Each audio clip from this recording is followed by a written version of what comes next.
আজ সোমবার 10 মার্চ 2025, 25 ফাল্গুন 1431 বঙ্গাব্দ, 9 রমজান 1446 হিজরি। জানিয়ে দেব আজকে দৈনিক বাংলাদেশ প্রতিদিন পত্রিকার শিরোনামগুলো। ডক্টর ইউনূসের দৃষ্টান্ত, পরবর্তী সরকার প্রধানরা যা শিখতে পারেন। প্রস্তাব পর্যালোচনায় দলগুলো। ঐকমত্য কমিশনের চিঠির বিষয়ে 13 মার্চের মধ্যে অভিমত জানাবে 32 রাজনৈতিক দল। সংস্কার কমিশনের সুপারিশ, ট্যাক্স ভ্যাট আদায় করবে স্থানীয় সরকার। রাজউক চেয়ারম্যান, অনিয়ম পেলে যথাযথ ব্যবস্থা। উত্তাল সারা দেশ, শিশু নারী কেউই নিরাপদ নয়, হার্ডলাইনে যাবে সরকার। জামায়াতে আমির, নৈতিক শিক্ষা নেই বলেই এমন অবস্থা। শিশুটির পক্ষে আইনজীবী প্যানেল তারেক রহমানের। শেয়ার বাজারে ঢালাও পতন, কর্মবিরতি প্রত্যাহার বিএসইসি কর্মকর্তা কর্মচারীদের।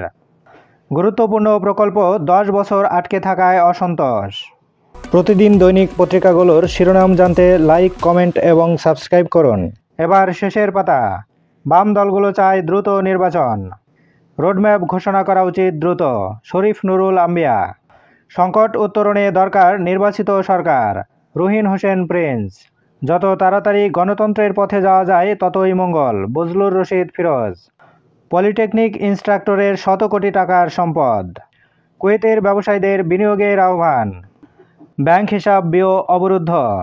নাবিল গ্রুপের 98 ও সামিট গ্রুপের 41 কোটি টাকা এবং জয়নুল হক শিকদার ও তার পরিবারের সদস্যদের মালিকানাধীন 42টি বিও হিসাব অবরুদ্ধের আদেশ। সশস্ত্র বাহিনীর 8 স্থাপনার নাম বদল। প্রস্তাবনায় রয়েছে আরও 16 নতুন নাম। পাকিস্তানি পররাষ্ট্রমন্ত্রী ও পররাষ্ট্র উপদেষ্টার বৈঠক জেদ্দায়। বাংলাদেশের সঙ্গে ভারত সুসম্পর্ক চায়, রাজনাথ। গ্যাস লাইন বিস্ফোরণে 6 জন দগ্ধ।